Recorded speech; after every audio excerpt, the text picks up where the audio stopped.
We're going to talk about a big topic. I'm going to talk a little bit about, there's kind of two sides to it. A lot of the issues is our industry is not sexy, and I really get tired of hearing that because I think it's very sexy.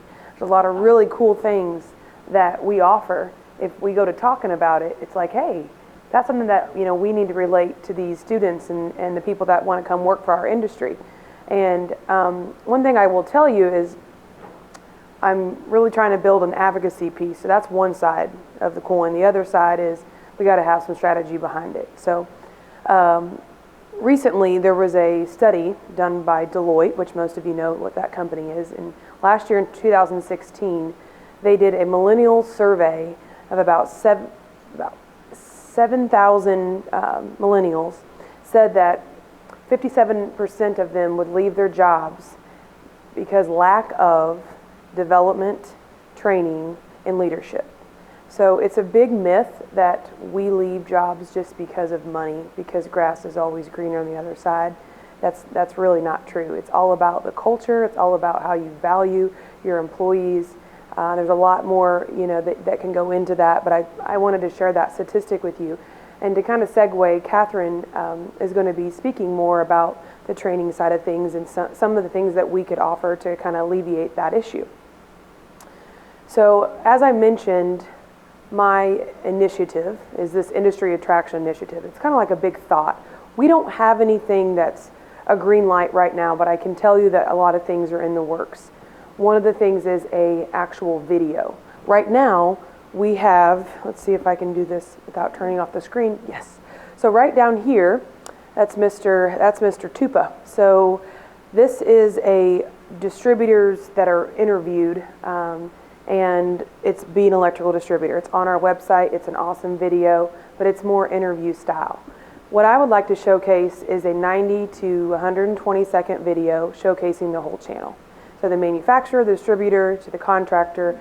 There's awesome things like, for example, like little things to, excite me. So we're walking up yesterday and I'm like, look at the electric car, look at the Tesla, that's awesome. Well, I mean, we have distributors that are in St. Louis that have electric car charging stations. We can talk about the geothermal and the solar panels and the the LED lights and all the really, really cool things that our industry gets a part of. If I probably talk to y'all, you could say, what is the coolest thing you've ever done as a company? You would probably tell me all in this. If we shared in this room, it would be pretty awesome. So it's more of, I want to get their attention. I want to get their hook. And then let's say that you're out at a career fair and Patty's at a career fair for Allied. She may show the video to get their attention, but then she may show, okay, this is more about Allied. This is more about our culture and what we have to offer, that sort of thing. So, we talked about and I'm really open to your suggestions. We talked about maybe a separate landing page to house all the really awesome things that our industry has. Maybe it's what our members do for veterans. What do we do for philanthropy about giving back? Maybe it's where we have our lead. Our more and more they want to get more involved in our industry. These are the up and comers that will be taking over some of the companies in the next, let's say, 20 years. Maybe it's the 30 under 35. I mean, maybe we partner with TED Magazine. I'm just throwing out all these ideas because it needs to be a place where we can truly showcase how awesome our industry is when we go talk to high schoolers or even, VOTEC or community colleges, etc. So and again, please come find me. I love hearing new ideas because everything's in the works, and this is going to be a long-term initiative of NAED. So I'm a part of Education and Development Council. Right now, we have about 45 HR and training, and mainly our distributors. We also have a few manufacturers. And we have created several different resources that you can utilize that are complimentary on our website. Basically, currently, how you get to any kind of recruitment retention, you go to NAED.org, go to the Education tab, drop down, recruitment and retention is going to be at the bottom, and there's your gold mine. So we have created several things. We have the recruitment tool, the recruitment toolkit. We have onboarding, career pathing, and succession planning. These were created prior to me coming on board NAED with the help of our EDC task teams. On the right-hand side, some webinars, recruiting with LinkedIn, Twitter, and then aligning employer brand and talent strategy. So these are about 30 to 45 minutes, so you're not going to fall asleep. And they're pre-recorded webinars that I did, and they're on the website. I love, by the way, hearing from members. They call me all the time. One called me up and said, okay, I'm being tasked with trying to tell our branch managers how to grow sales on LinkedIn. Can you give me some tips? I told him to watch the webinar first, then call me so we can fill in the blanks. It worked a lot easier. So if, this is a 101, I really try to, give very realistic advice with social media. It was brought up in a previous session I just sat in about who is on social media.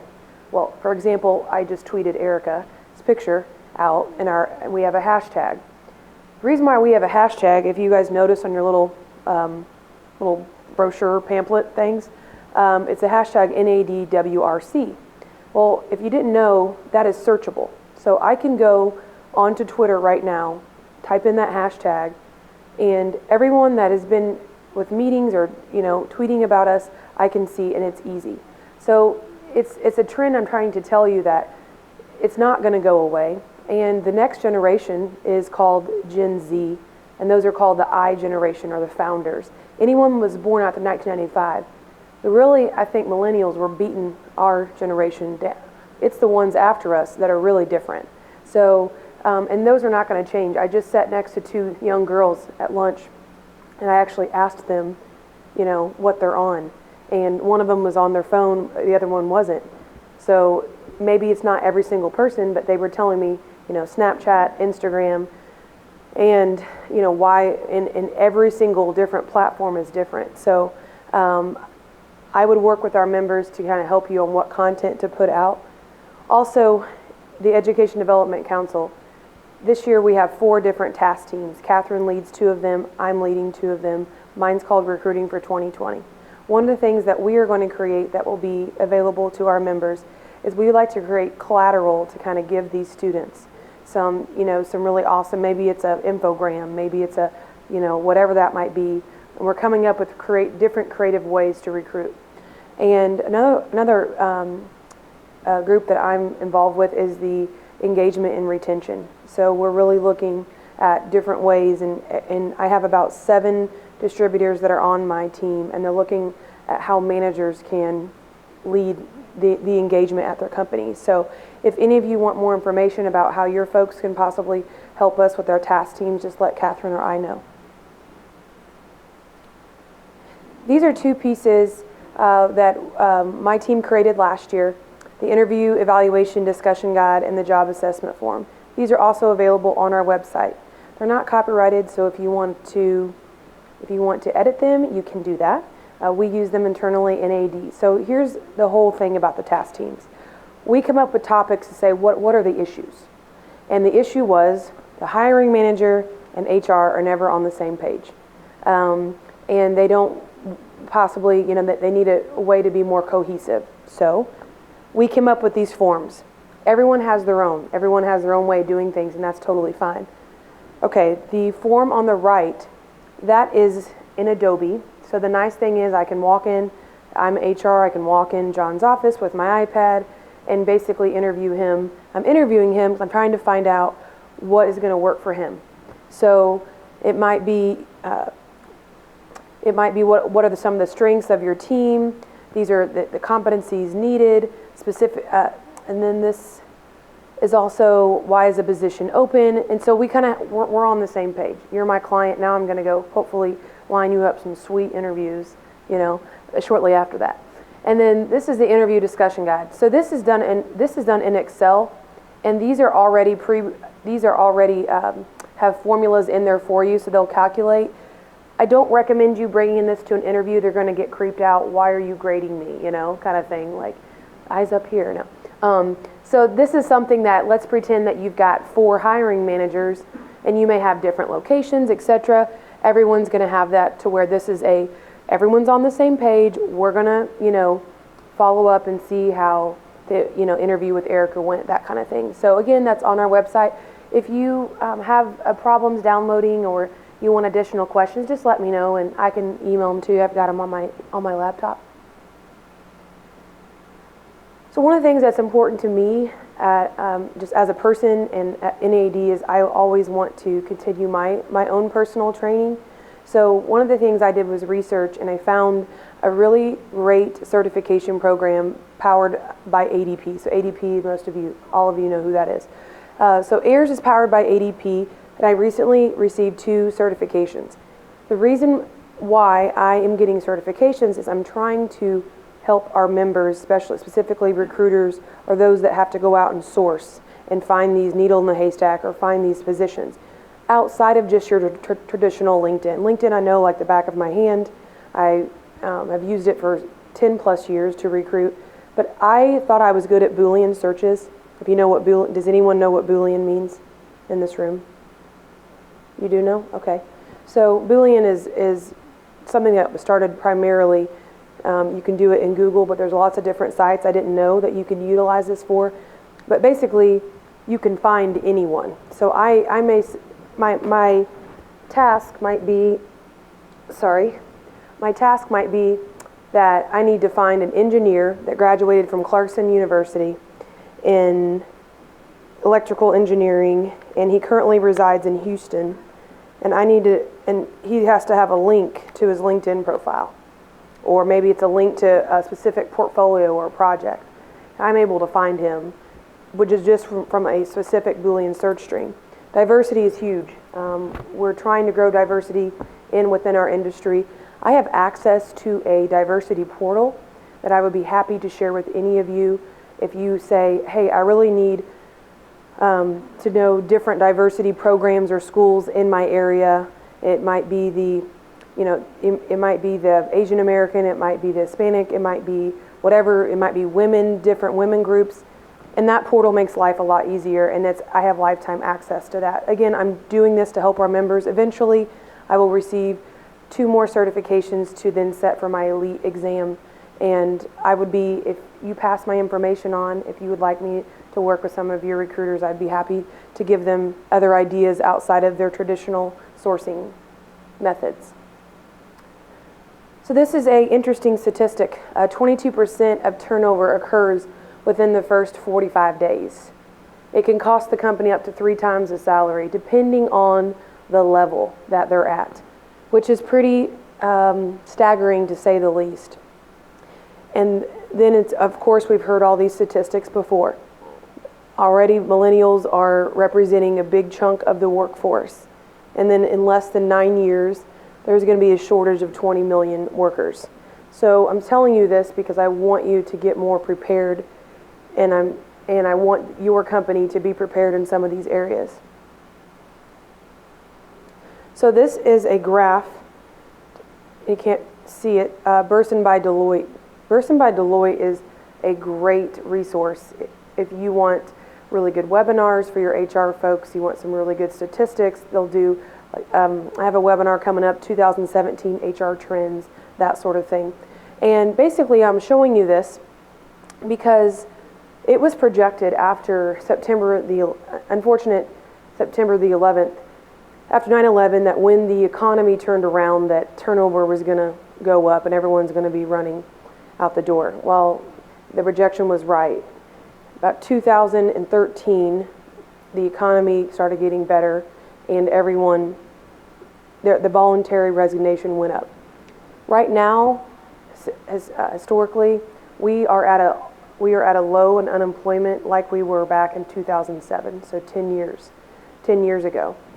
Obviously, if we're in a recession or the economy is really low, then people are not going to, your voluntary resignation is going to be low. But now that the economy is getting better, it's something to think about. Again, looking at your own company strategies to retain your folks and asking yourself what you're doing. So it's kind of a negative effect here. That's the giant X in the middle. So this is a topic that I'm very passionate about, and I'm just sharing this with you because it's something that maybe you don't really think about yourselves. So every company, I've got the opportunity to travel to about 40 different distributors across the U.S. in the last 2 years, small, mid, and large. And one thing that has been interesting to me is Some of the receptionists that I meet are phenomenal. Some of them stand up to greet me. Some of them give me the best small talk. Some of the HR folks, well, and my point is, and I'm going to say where I'm going with this. Some of the HR folks have been phenomenal. And it's all about that experience for me. I'm not trying to work for the company, but I can sit here, and I'm not going to say who, but I could share, 3 or 4 really amazing experiences that I had and why. And if they're doing that to me, I'm sure that they're going above and beyond for their candidates. You guys really invest a lot in your clients, and your clients are very important to you. But have you really pounded it in your hiring manager? Hiring manager might be your HR team. It might be your regional sales guys, your national sales managers. Are they giving a good candidate experience? It's all about the brand. I will tell a brief story. Whenever I was recruiting, there was a gentleman, it was on a Friday, and he showed up late. And he was 20 minutes late. And I still met with him. And I said, you know what, how many interviews? And he was about probably 2 times my age at least. And could be my father. And I'm telling you this because I was 25 at the time. And sometimes it, can be embarrassing for him to come in to meet with me. And so I said, how many interviews have you been on this week? He said, 12. Okay. Do you show up late to all these interviews? He said, no, ma'am. And I said, well, how many of those interviews did they actually were honest with you? And he said, well, most of them haven't gotten back with me. And I said, well, have anyone helped them with your resume? No. Long story short, I was open with him. I told him I wasn't going to be a good resource and why. He didn't have the skills for the positions that I filled. I was very nice. I sat there for 15 minutes and I helped him with his resume. And I gave him the name of 3 companies that could help him, that I know were hiring. And I said, give them my name. They know who I am. So a couple weeks later, I got a call from one of the executive vice presidents at Emerson. Most of you know that company. Emerson's in St. Louis, corporate headquarters. They became my number 1 client. I had been calling on this gentleman for 2 years. Come to find out, that was his nephew that I helped. And I was busy. By the way, he was my 32nd interview that week, and I was tired. And I had a lot going on, but it wasn't about me. I gave him my time. So think about that when you guys are out networking, and I hired one of the best gals from Nordstrom buying my daughter some Toms, and she still works at my previous company. My point is that's all about the experience. So one thing I'm going to have you guys do, take out your cell phones. I know you have them. Take them out. It's an exercise. So this is a really cool exercise. I didn't make it up.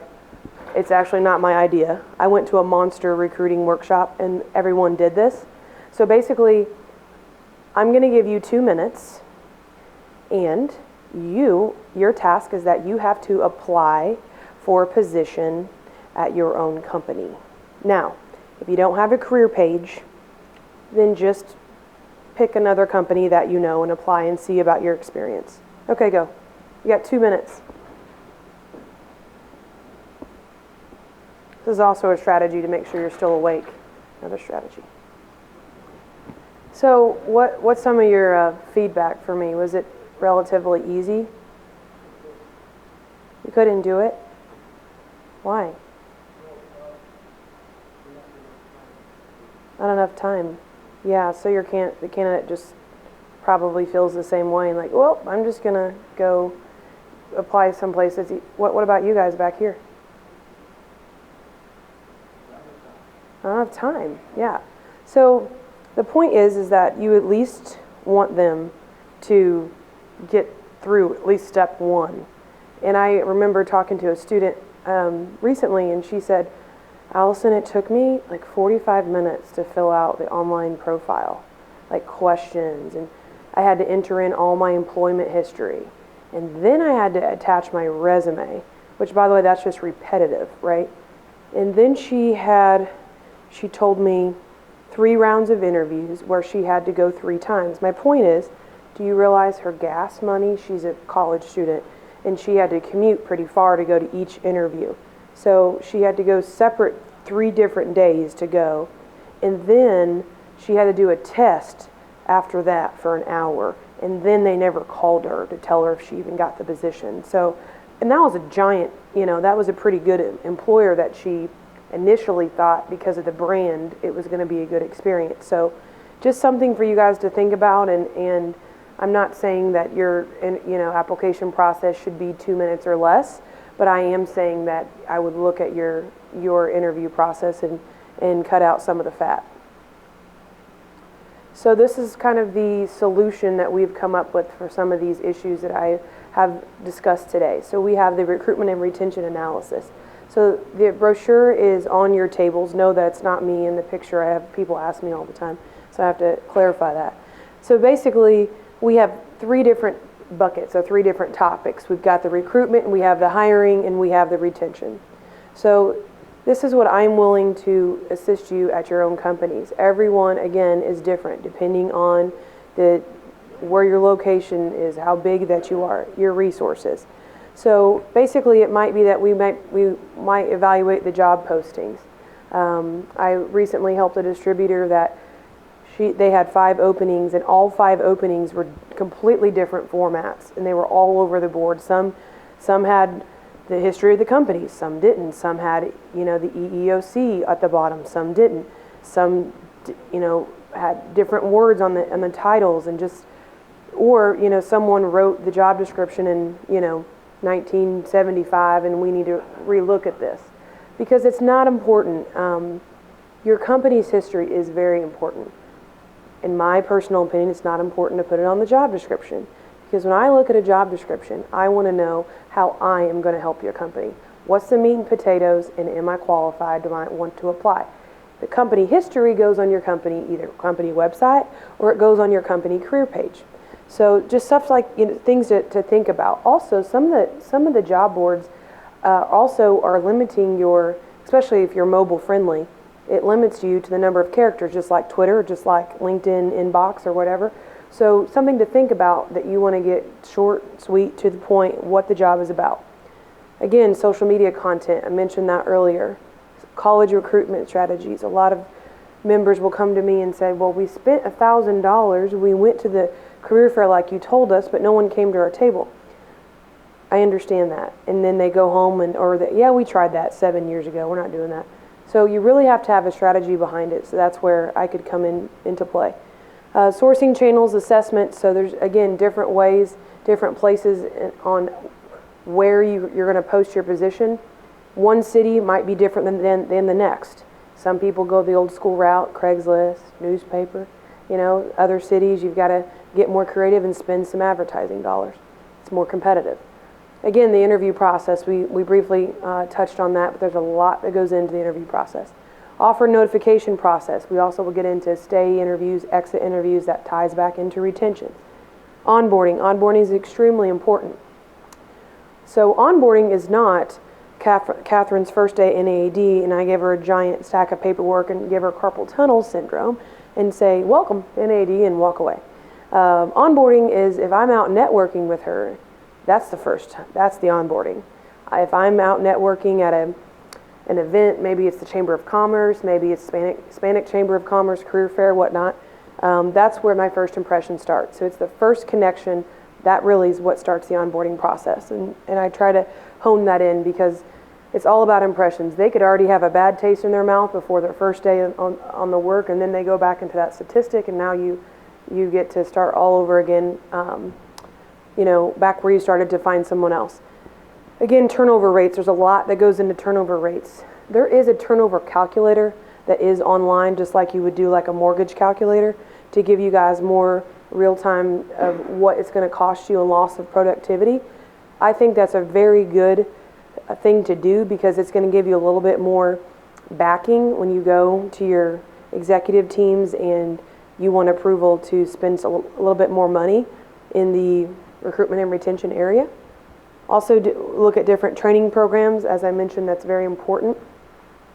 More and more people are coming into our industry without industry knowledge, and it's all about, do they have that business acumen? We can train them the products, and I hope that you know that, because it's more and more what more companies are doing, is getting just the sharp folks and wrapping them up. Employment branding, huge. Look at the employment branding inside and outside the company. Also, employee participation. What are you, again, doing with your employees to keep them engaged? So what it kind of looks like is a member will have a meeting with me. They'll call me, a conference call, and we'll basically talk about their pain points. Or maybe it's not a pain. Maybe it's, this is what I really want to get into, kind of thing. So what their priorities are, I should say.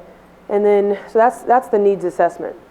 After we have a conversation, I'm going to follow up with a proposal to say, okay, based on your needs, I will come on site, and this is how long I need to be there, this many hours, and this is who I need to meet with in order to make this successful, based on what needs what issues or needs that you're having.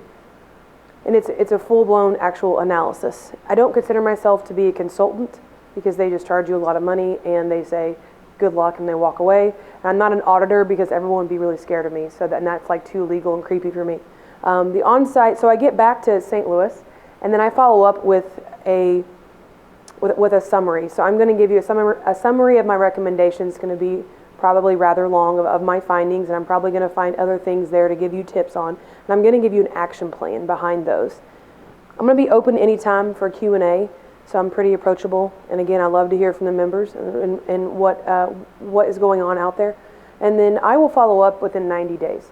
So you may say, I want you to follow up with me, HR, or I want you to follow up with, Steve, our executive VP. That's fine. Whoever that you think at your company needs to be involved in this process, we'll make it happen. Because a lot of times I give advice to members, and then they say, well, life happened, Allison. And I really like to give reasonable advice, and advice that it is not going to cost you a lot of money. I'm not going to tell a company with 250 employees to go buy LinkedIn Recruiter for $26,000. But I could give them the idea of doing LinkedIn Recruiter Lite, which they don't usually know about, and that's only $2,200, and what that looks like. So I really am all about your budget. I get it, and everything costs money. So does anyone have any questions? I know this is a lot of information at this beautiful afternoon. Sunny California is 500 feet away. Anyone have any questions about this?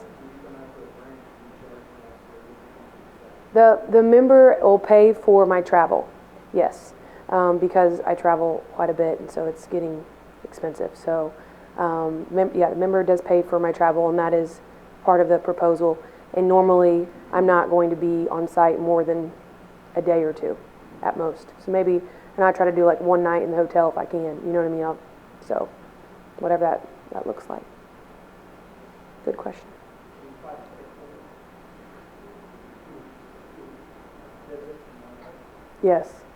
Yes, and we've even talked about that split cost with other members, because there's a lot of members in a lot of the areas. So yeah.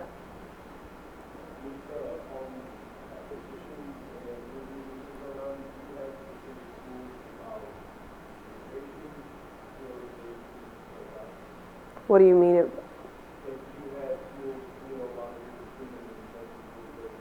Mm-hmm.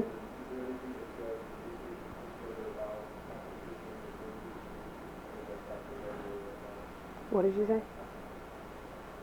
Right. Not in this area per se. I mean, I'm just going to be honest. I know in other areas, we've researched even with TED Magazine about mergers and acquisitions a lot, but not specifically around this area. But that's something that we could consider in the future. I like ideas. I like it. It's a great question. Well, I'm around. I have my business cards, and if we don't have time to meet here, I know it's a jam-packed schedule. I would love to meet you, or even introduce myself to your HR folks if you have one.